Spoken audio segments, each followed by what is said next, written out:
Hello everyone, good morning. My name is Arvind Nadig, and today we'll be discussing about design thinking and how we can apply this to our idea generation process. So I've been associated with NASSCOM Foundation for quite some time now, focusing on innovation and working with a lot of student cohorts as well as individual innovators to develop products and technologies that can solve real-time problems. So over the past decade of my entrepreneurship, we've been working on emerging technologies as well as solutions that will matter to the industry in association with NASSCOM as well as my company that I founded about a decade ago called Li2. My experience also revolves around 3D printing, AI, as well as IoT-based technologies.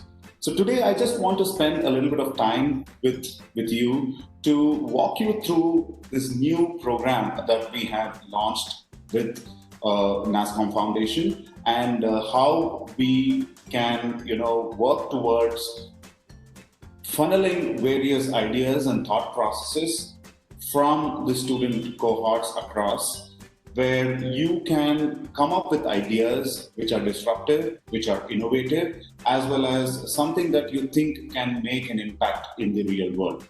And this small session is designed to kind of give you a context towards how you can apply the principles of design thinking, how you can apply the first principles of idea to implementation.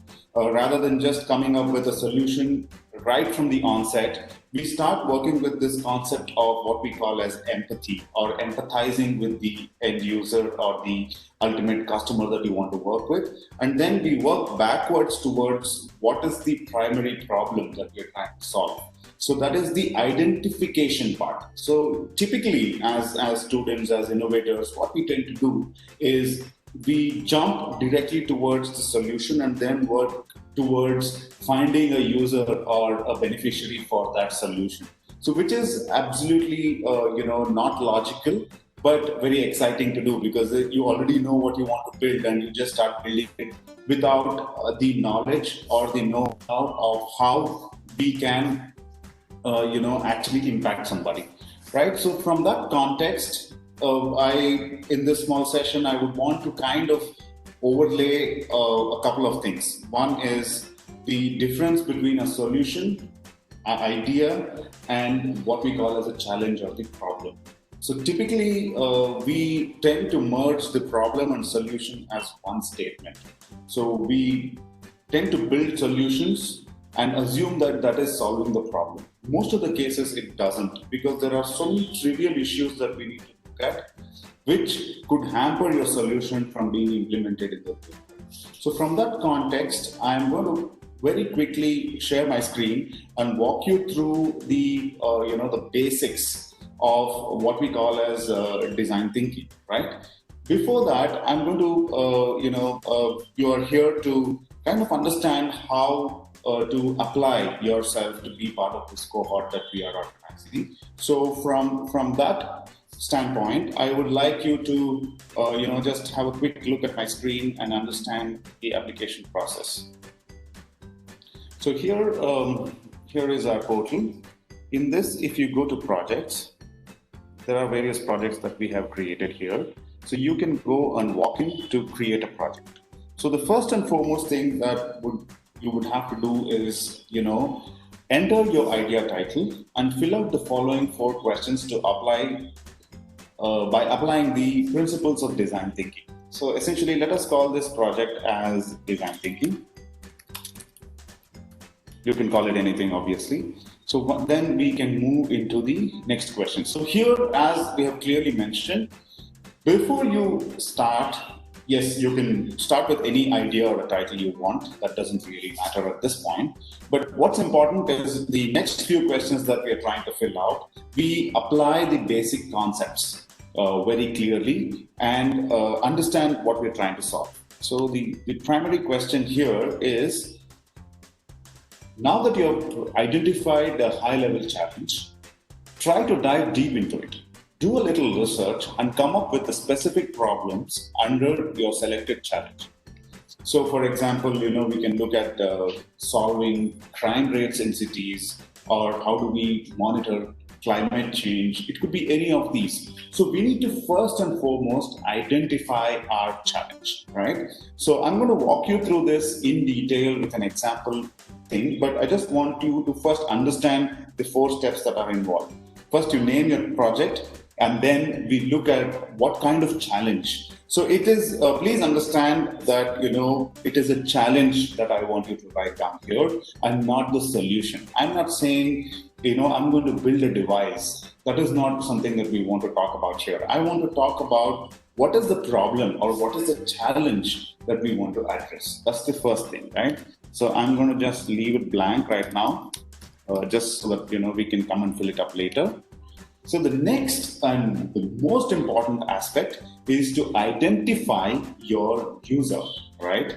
So what I mean by user, so end user is somebody who is the direct beneficiary of your solution, right? So sometimes end users are also your business customers. Sometimes end users are somebody who is the direct beneficiary, or somebody who is using your solution to benefit another persona, right? So using personas or fictional characters, you can create a research, right? You can assume certain characters. What I mean by that, I will walk you through a couple of slides to give you a clear understanding of what we mean by personas. But typically it is like this, right? If you talk of a banking scenario, right? Everybody in the bank is not the same. So the teller who's at the entrance of the bank, who typically interacts with the customers on a day-to-day basis, handles cash, is one persona. Whereas the bank manager who sits at the back end, tries to manage the whole operations of the bank, is another persona. They're not the same. Though they are working in the same vertical of a banking system, the kind of problems they face, the kind of solutions they require are completely different. So, that's what we mean by identifying your user, because you cannot just say students, or you cannot just say women, or you cannot just say, office goers, right? So that could be, office goers is still a good user definition or a persona definition. But what we are looking for is something even more specific, right? For example, someone within the age group of 20 to 35 who lives in a city and who goes to office by driving their own vehicle in the morning, right? So that is a persona. So then you can start imagining the issues that they might find. So if they're in a city like Bangalore or any of these metropolis, they would definitely have an issue with traffic, right? They would definitely have an issue with managing time and being in office on time. So these are the few things that you need to think through, and before you develop your end user base, right? So let me just leave this also blank for a minute and move to the next question. So here is the most important part of this session, what we call as user validation, or the application of the first part of design thinking cycle, which we call as empathy. I'm going to walk you through that in a bit. So the questions that we tend to ask people, or why we need to go out and ask people, is something that I want to talk about. I'll tell you a very simple example, right? So many times people, this is the example that I always keep taking, look at Google Glass. I'm pretty sure you must have heard of this solution, which is developed by Google, obviously. And everybody thought it was a great product, but then they couldn't really launch it in the form they wanted to launch it a few years ago.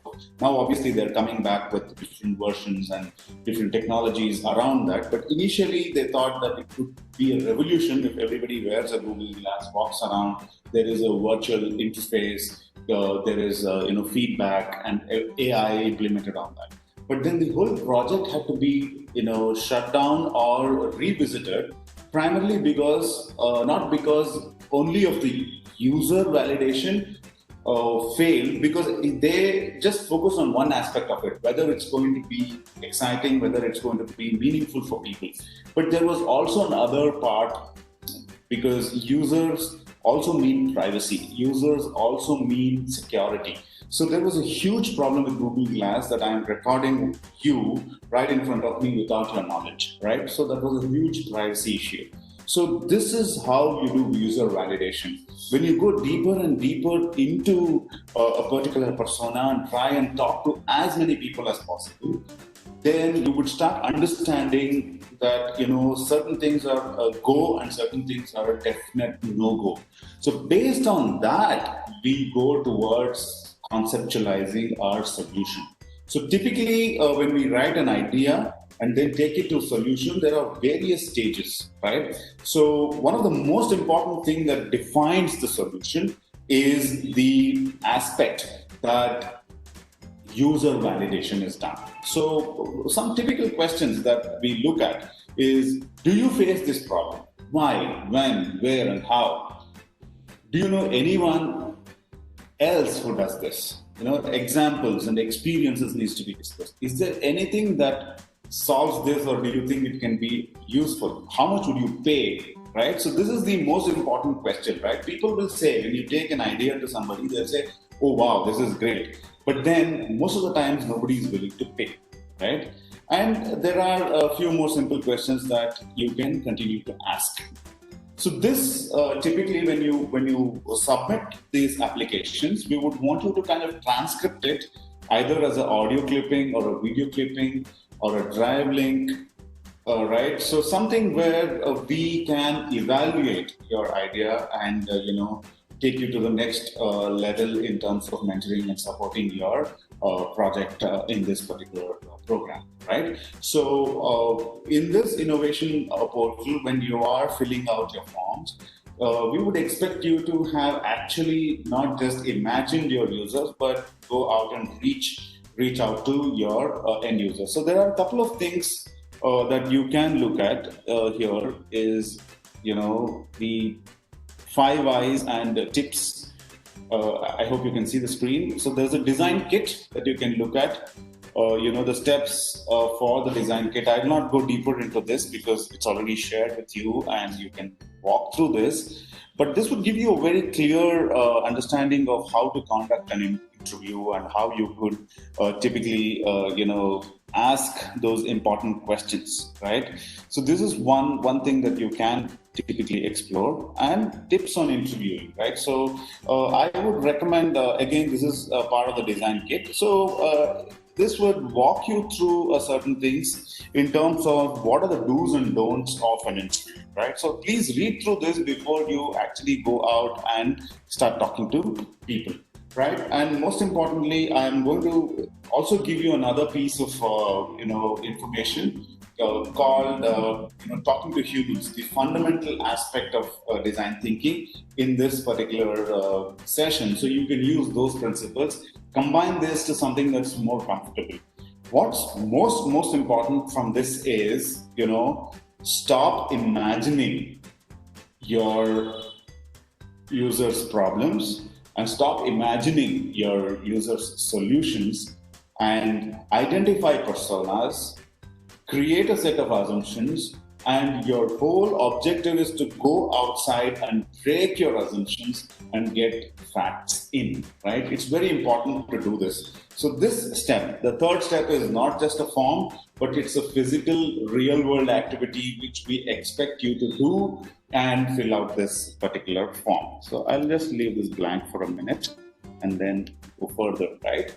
The final stage of your application process is to now sit back, ideate, improvise, and walk through a user journey of your solution versus what they are already doing right now, right? So this is a validated approach where you say, before, people were walking to the bus stop and then taking the bus and going to office. Now I have an app where I can call a car and the car is going to come to my place. pick me up and drop me to office. So that's typically an Ola or a Uber solution, right? So that's the before and after scenario of if there was Uber and if there was no Uber, right? So that's the user journey story, right? I just took a very simple example that you can relate to, but it's true for anything else, right? You're using a technology solution, AI-based solution, AI-based check-in system, face recognition. I don't know what kind of ideas you're working on. So the importance of user journey here is that you are qualified enough to identify the problem and a probable solution and the journey advantage that the end user will face in these two. That is, if your solution was not present, how people are going through the cycle, and if the solution was present, how they would go through. So this is how we typically look at it, right? So what I'll do now is I'm going to just very quickly walk you through a couple of slides on design thinking and idea process, right? Because this is an idea submission form, because this is something where, we think that idea is a solution and that's what is going to disrupt. I wanted to kind of bring in very, very quickly, right? I'll just take about 5 to 10 minutes of your time to talk about what design thinking is, what is the framework, and how do we actually move from idea to implementation, and help you fill out this form based on that, right? So from that perspective, so let's look at what is design thinking, or more importantly, idea, right? A lot of us imagine idea to be everything, right? We think that idea means changing the world. But, I'm sorry to say, but we are wrong if we think that way, because, at one side, yes, idea is something that can lead to disruption. But it can only happen if you are able to execute it right at the right time, right place, right? So if you just say, I have an idea, right? And then everybody has an idea, right? Ideas are diverse. The other aspect is most of us think that our idea is so precious to us that we will not even share it with people, right? I have an idea and I'll not tell you, right? It's of absolutely no meaning. The only purpose of idea is to validate it. As simple as that, right? If you have any idea, it could be in any domain, the only way you can take it forward is to basically validate it, get it validated by going into the market. So how do we do that? We do that through the process of design thinking.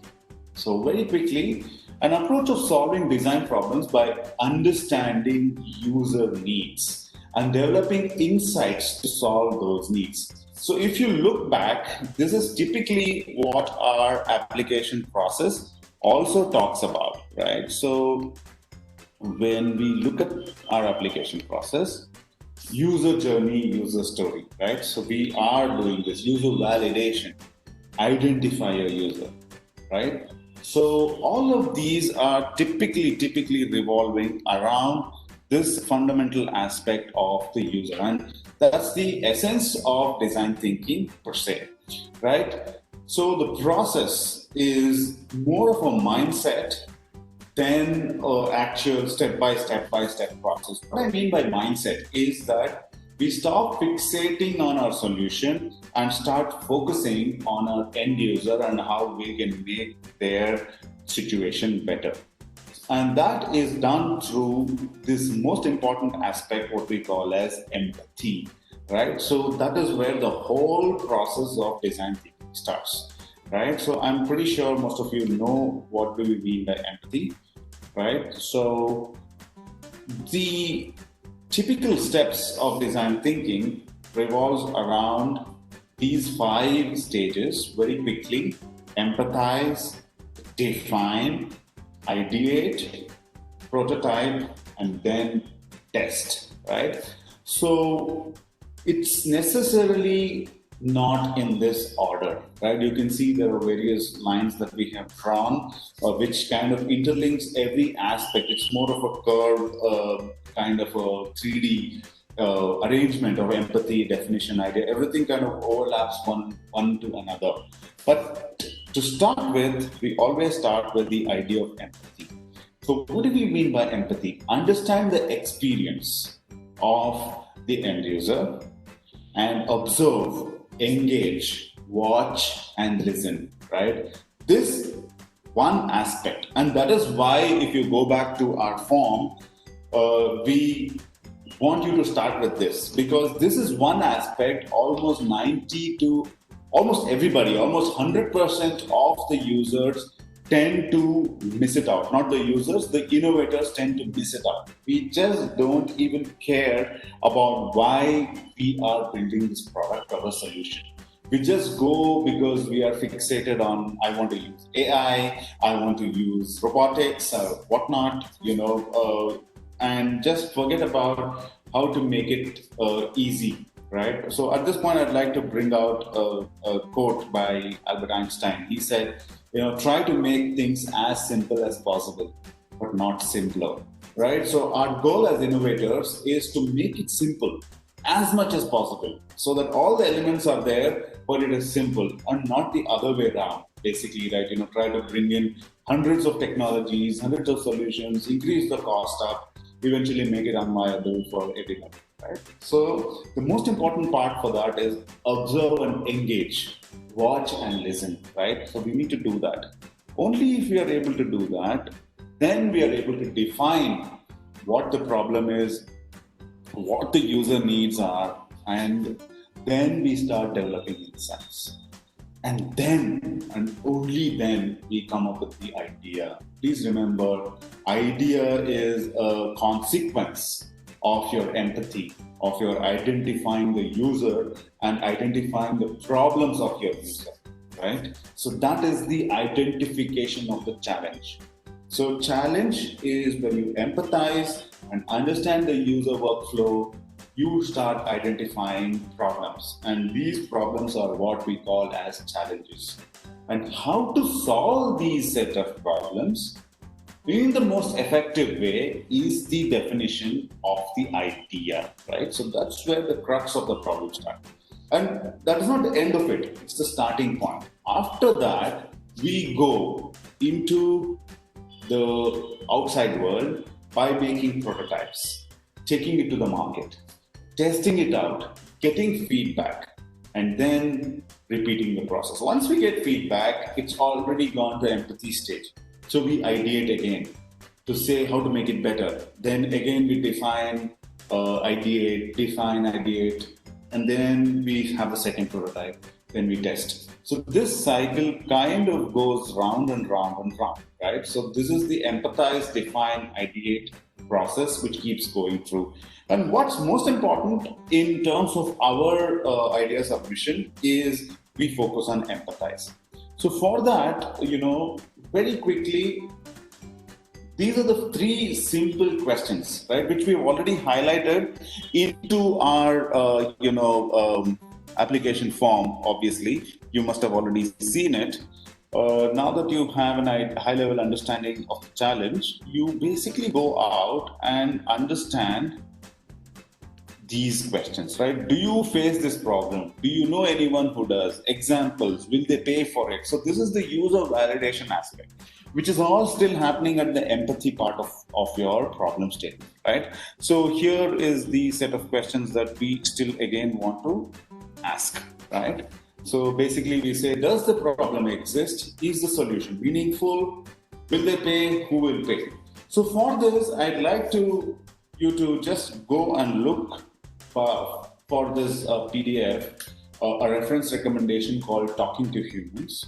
This, I think, would give you the best possible insight on how you can look at it. It's a very quick PDF book that you can refer to. And as it rightly says, it's called Talking to Humans, right? So here we have it. I'll just walk you through this very quickly. So it's a beautiful book, illustrated well. So for example, the need for it, there are a lot of, what we call as illustrations, this is how typically entrepreneurs work, right? So if you are targeting a certain user base and you're sitting in the boardroom and doing role play and imagining them to be like that, and most of us are hesitant to go out, leave this room, actually go out and talk to people. No way, we don't do that. So this is typically how it works. And also, whom do we talk to?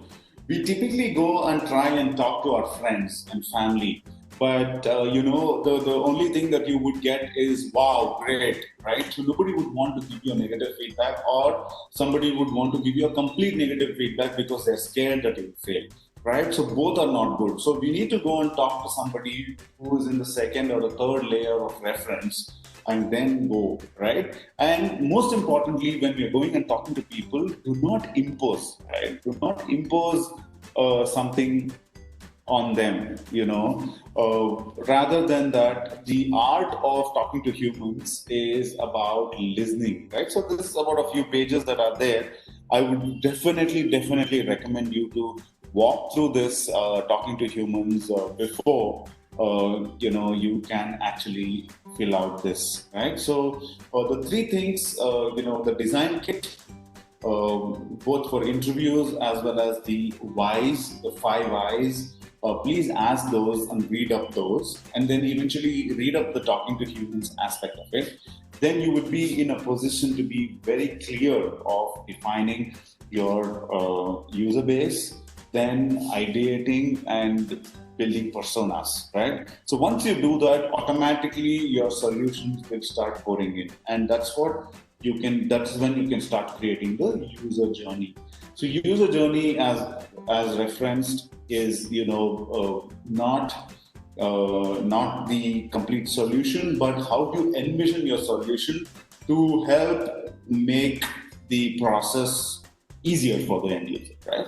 So typically, all of these things that we have spoken about focuses on just one aspect: identify your user and listen to your user and do it according to that, right?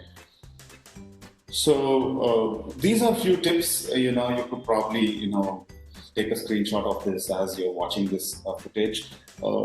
Very important, right? So the don'ts,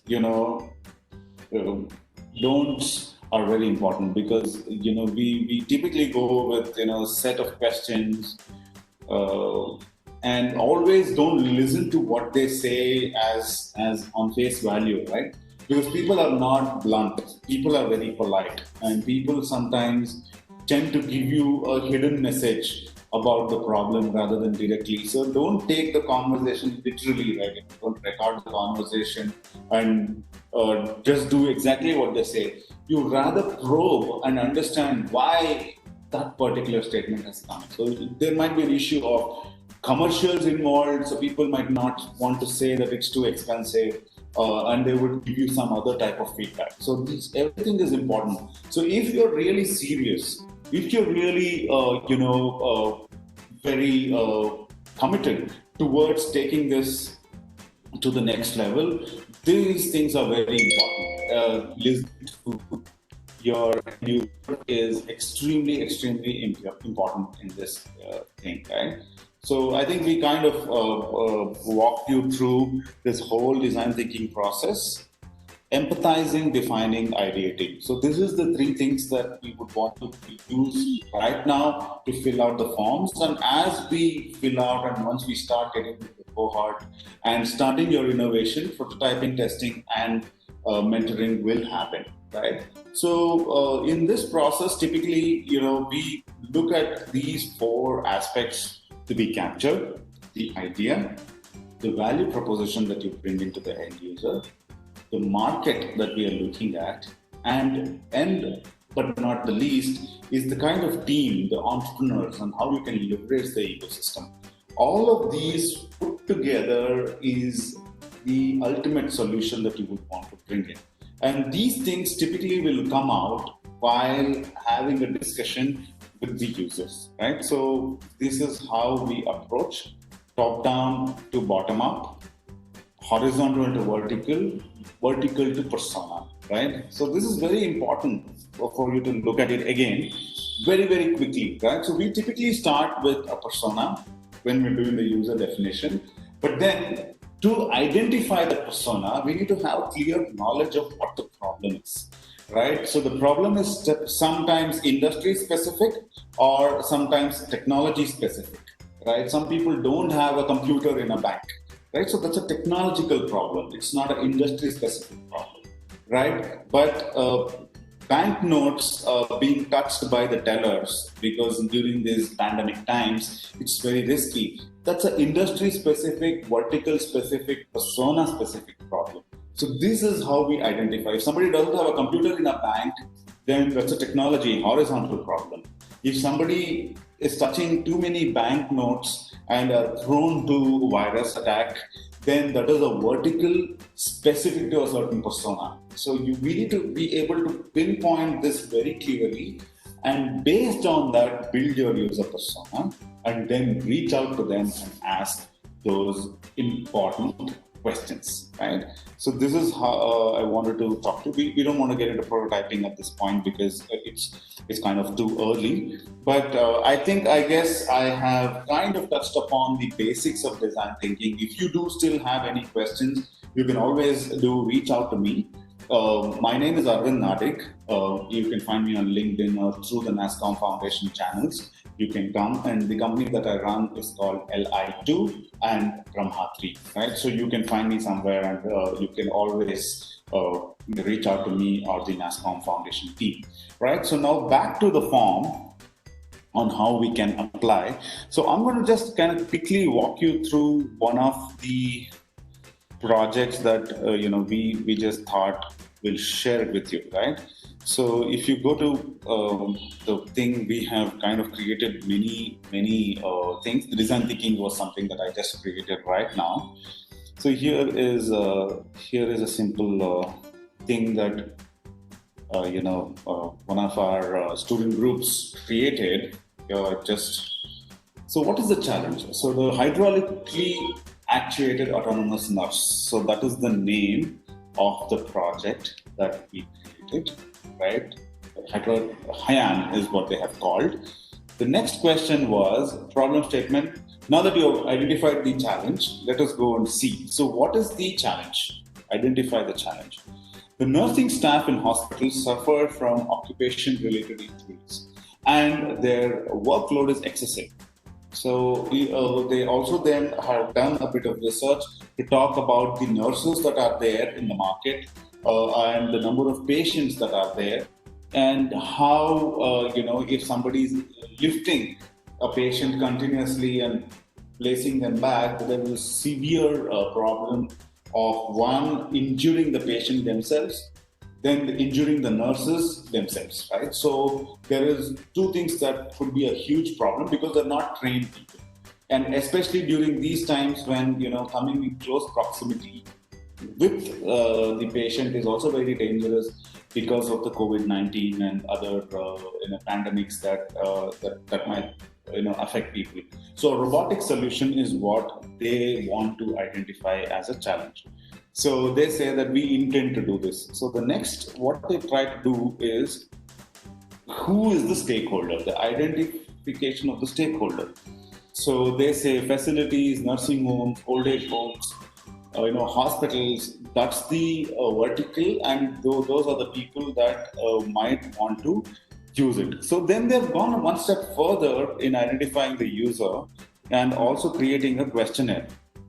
So essentially, they have created a research paper, kind of a solution, right? So essentially, I'm not sure where it is. Yeah, here it is. So there is a complete abstract of the, what workload and work overload. They have gone through the entire research paper. So here the user validation has been done not only by talking to nurses, but also at the same point, they have identified some existing user surveys, right? And they have shared that into this application form, right? So you can also go back and do something like this because, that would kind of validate your project to a very important stage. And also they have gone out and created a small little video footage to kind of talk about it. So I'll just share this with you. You can just have a look. The problem statement given to us is to aid nurses in ICUs to turn immobile and sedated patients around. I will now explain the prototype that we have developed to achieve this. The entire chassis of the robot is made using PVC pipes, and the joints are made using 3D printed parts. The mechanism consists of a primary lead screw, which moves the arm and the shoulder assembly up and down. The secondary lead screw gives oblique motion to the 2 degree of freedom arm. The servo actuated fixture at the end of the arm is used to ensure that the patient doesn't slide down. We have refrained from using legged locomotion for simplicity in control. The robot is mounted on a wheeled base for locomotion. The wheeled base consists of 4 independently actuated wheels controlled by DC motors. The robot can either be controlled using a joystick or can be voice actuated. The Kinect camera is used to perform simultaneous localization and mapping to map and navigate autonomously in the hospital environment and prevent collisions against obstacles. The USB webcam, which is mounted on the top on the frame, is used as a USB microphone input for voice recognition. All the processing is carried out by the Raspberry Pi and an Arduino Uno. We will now demonstrate the working of this. Move down. The patient must be in the right posture before being lifted or turned around. In order to ensure that the robot lifts the patient only when in the correct posture, we have included a pose estimation algorithm which maps the relative positions of several important features in the human body, like the elbow, knees, joints, shoulders, all in real time. So I guess, so this particular video of the students that we did is a little more mature than what we expect for you to be able to submit. But then I thought it's good to share this because the level of research that they have done as students is quite phenomenal. And I thought sharing something like this as a user journey, as the research level, would kind of give you a very clear understanding of how to fill out the form. So when we go back to the application process, there is a couple of more things that we could look at. Primarily from a user fill out form, right? So the next aspect that they also look at is to kind of talk about their solution. The video, and most importantly, something that we would be looking for, even if you're not able to create videos or working prototypes, it doesn't matter. But what are the couple of things that are most important is for you to kind of have a before and after scenario of your solution. So this is the user journey, right? So before the patient was lifted by the nurses, so many people, and it might be very dangerous to do so without proper knowledge. And coming in close proximity with the patient either could infect them or could infect the nurses. So a robotic solution which is envisioned is a CAD diagram, obviously, right? So which would then kind of take you to imagine how this product might work. And also something that's very important is to understand how we can walk you through this cycle. This flow chart or the user journey is very, very, very important for you to envision. The way you can come up with a user journey is by talking to people, understanding if you do this, you think it's helpful, or if you don't do this, is this helpful, right? So just walk them through, and here is how they have done this hydraulic actuated nurse as a workflow, right? So there is voice control, then there is, they're also thinking of adding, Kinect and motion control, but typically the entire user journey of the product as compared to how the whole process would work, instead of a nurse doing it, the robot would do it. So this is very important. Now obviously this might be far-fetched at this point, but as we go and validate and prototype, all of this will be eliminated, and eventually we will have a journey as simplified as I just showed you in the image, right? That nurses were lifting the robot, lifting the patient, and now the robot will lift the patient. So that's the difference in user journey. Now, if you have a AI-based solution or not a hardware solution, then it might be even more easier for you to walk through a user journey through wireframes and through what we call as small MVPs that you can share here in your presentation. So one of the few things that I want to tell you is create a drive or create a folder and put the links of those into this application form rather than you trying to putting everything, loading it into the system. So that's about the whole process that we were trying to explain to you. I hope that you understood. So if there are any specific questions, you can please go back and ask us. So I'm just very quickly going to recap the application process once again to you. If you go to your projects and then you can go and create a project, the first and foremost step is to come up with an idea or a name for your project, right? So I said idea is not very important. So give it a title, title is empathy, right? So focus on empathy. The next thing is identify a challenge. So here you can say pollution control or AI or anything that you want, but then specifically look at who you are working for: kids, women,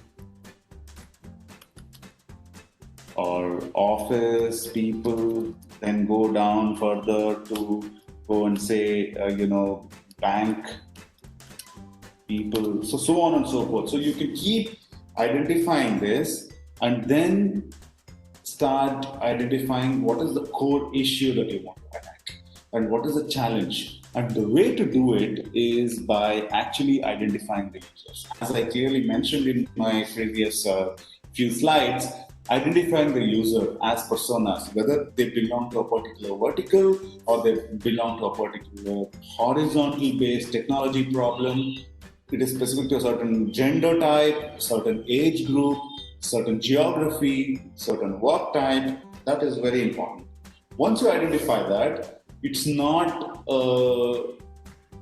what you call as it's not the step to go towards solution, but then actually to go and meet these people first. So that is when we talk to humans. That is when we go and start understanding what kind of problems they're facing. How do we challenge that? How do we work through that? Does somebody really face this problem? Is there anyone who does ask these questions in the real world, transcript it, put out abstracts, put out papers, and submit it here, right? So spend some time. So also it might be very intimidating for you to imagine that all of this will take months on end. To be very honest with you, it could not take more than 2 days, right? At the max, it might take you a week, because identifying a person, say you already identified a certain bank employee. We are lazy to go to the nearest bank and talk to somebody, right? Or if you've identified a school-going student as a thing, we are really lazy to go and talk to them. They might be your cousins or they might be your nephews and nieces, but you don't want to go and talk to them because you think that you can imagine. So the less you imagine, the more you go and validate, the better your solution is going to be. And once we reach that stage, the problem statement becomes absolutely clear, right? And the solution starts to become clear. And that's where we start identifying the journey. We say that with our solution, the user is going to benefit this way, right? Put out an illustration of that. Put out a small map of that in terms of a comic strip or in terms of a small video clip or a small prototype, whatever you can do, right? So without investing too much money, without investing too much time, you can achieve this in a matter of 2 to 3 days.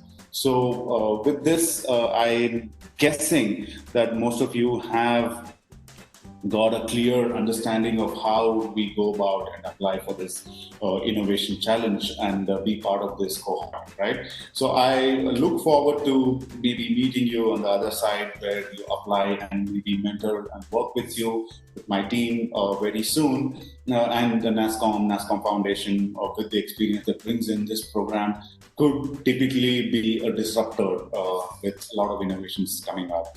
So once again, thank you so much. Please go ahead, apply, innovate, ideate, and impact, right?